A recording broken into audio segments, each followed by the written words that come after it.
சுப்ஹானல்லாஹ். கணித்துக்குரிய மேலானவர்களை, நற்குணம் எவ்வளவு பெரிய ஒரு அமலாக இருக்கிறது. அல்லாஹ் குர்ஆனில் ஏற்கனவே சொன்னது போல ஸல்லல்லாஹு அவர்களை பார்த்து, நீங்கள் கல் நெஞ்சம் உடையவராக இருந்து, நீங்கள் மோசமான நடத்தையுடையவராக இருந்திருந்தால், மற்றவரோடு அழகான முறைக்கு நடந்து கொள்ளக்கூடிய பழக்கம் உங்களிடம் இல்லாமல் இருந்திருந்தால் சஹாபாக்கள் உங்களை விட்டு மோடி இருப்பார்கள். கண்ணியத்துக்குரிய மேலானவர்களை, மக்காவிலே இருக்கும்போது சொற்ப நபர்கள் இருந்தார்கள்.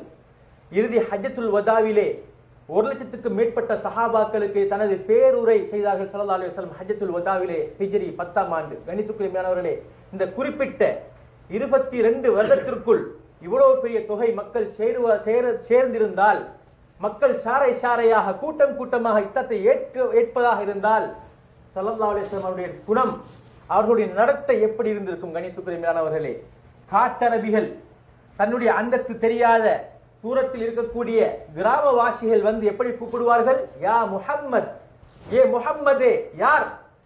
ஹாத்தமுன் நபியீன் வல் முர்சலீன், இறுதி நபி. குறைஷிகள் பெரும் நல்ல ஒரு குலத்தில் பிறந்தவர் ஸல்லல்லாஹு அலைஹி வஸல்லம். தன்னுடைய குலத்திலே வம்சாவளியிலே விபச்சாரம் செய்யாதவர்கள், மதுவை அருந்தாதவர்கள், அப்படிப்பட்ட குடும்பத்தை தேர்ந்தெடுத்து பிறக்க வைத்த கண்மணி நாயம் ஸல்லல்லாஹு அலைஹி வஸல்லம் அவர்களை எப்படி கூப்பிடுவார்கள்? யா முஹம்மத். முகம் மாறியது கிடையாது மேலானவர்களே. தற்காலத்திலே சிலர் நாங்கள் ஒரு அந்தஸ்தை அடைந்து விட்டால், எங்களுடைய சாட்சி பெரியம்மா அல்லது சாச்சா பெரியப்பா என்னுடைய பெயரை சொல்லி கூப்பிடுவதற்கு எனது மனசு வலிக்கிறது. ஏன்? தன்னை ஒரு பெரிய அந்தஸ்தில் உடையவராக நினைத்திருக்கிறார். நல்ல ஒரு படிப்பை பெற்று படித்து பட்டம் ஒன்று பெற்று அல்லது நல்ல ஒரு அடிப்படையில் சமூகத்தில் நல்ல ஒரு பெரிய ஒரு அந்தஸ்தில் இருக்கக்கூடிய ஒரு மனிதனை தன்னுடைய பெரியப்பாவோ சாச்சாவோ பெயர் சொல்லி கூப்பிட்டால் முகம் சுளிக்கிறது. எந்த அளவுக்கு கொண்டு சொன்னால் கணித்துக்குரிய மேலானவர்களே, தற்காலத்திலே இருக்கக்கூடிய சிலர் தங்களுடைய பேருக்கு முன்னால் தங்களுடைய பட்டங்களை, அதுவும் எப்படி அத்தாயியா அல் அல்லாமா, இஸ்லாத்திலே அரபு பாஷையிலே இந்த தா என்று வரக்கூடிய அந்த வாசகம் பெரும் அறிவாளியை குறிக்கும், பெரும் அழைப்பாளரை குறிக்கும். அவருடைய வாழ்நாளிலேயே அதிகம் படிப்புக்காக செலவழித்திருக்கிறார், படித்து கொடுத்து கொண்டே இருக்கிறார், அல்லாஹின் பால் அழைப்பு கொடுத்து கொண்டே இருக்கிறார். அவருக்குத்தான் அல் அல்லாமா அத்தாயியா என்கிற பெயர் வரும். நோமலாக இருக்கக்கூடியவர் அவருக்கு அல் ஆலிம் அத்தாயி என்றுதான் சொல்லப்படும். ஆனால் இந்த தாவை தன்னுடைய பெயருக்கு முன்னாலே தானே உபயோகிப்பது என்பது எவ்வளவு ஒரு பெரிய தன்னுடைய ஒரு தற்பெருமையை உண்டாக்கக்கூடிய ஒரு வாசகமாக இருக்கிறது.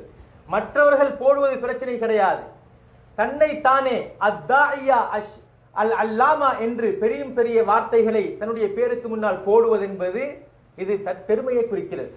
அதே நபரிடம் தன்னுடைய பெற்றோரோ அல்லது சகோதர சகோதரிகளோ அல்லது குடும்ப உறுப்பினர்களோ தன்னுடைய பெயரை கூப்பிட்டால், என்னுடைய சாச்சா என்ன இப்படி 5-6 பேருக்கு முன்னால பேரை சொல்லி கூப்பிட்டுட்டாரே அப்படி என்று முகம் சுளிக்கக்கூடிய அந்த குறையை அடுத்தவர்களுக்கு முன்னால் பேசக்கூடிய மனிதர்களை பார்க்கலாம்.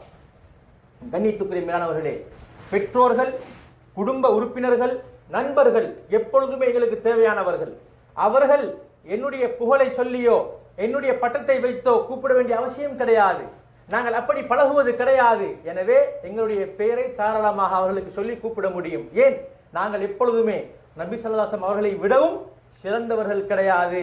எனவே இப்படியான வார்த்தை பிரயோகம், பெயரை மட்டும் கூப்பிடுகிற நேரத்தில் நாங்கள் முகம் சுளிக்க வேண்டிய தேவை கிடையாது.